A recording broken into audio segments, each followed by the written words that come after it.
How to change AirDrop name on any iPhone. Welcome to another Gauging Gadgets iPhone tutorial video. In this video, I'm going to show you how to change the name displayed when someone tries to airdrop you or when you airdrop someone. So if you're trying to change your AirDrop name to something more unique or something that's less identifiable, in this tutorial, I'll show you how to easily do that. All right, so to get started, the first thing we need to do is simply open up the settings on our iPhone.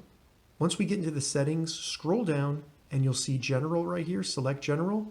And then at the very top, you'll see About. Go ahead and select About. This will show you a ton of information about your iPhone. All we need to do is select Name at the very top, and then we can change the name of our iPhone, and this will change our name on AirDrop. So go ahead and change this to anything you want. When you're done, select Done, and then it will go back to the About screen. Now, as you can see on my other phone, when I go to AirDrop my current phone, it comes up as iPhone Test, which is the name that I just changed my iPhone to. All right, so that's how you change your AirDrop name on an iPhone. If you have any questions about this, leave a comment below. I'll get back to you as soon as I can.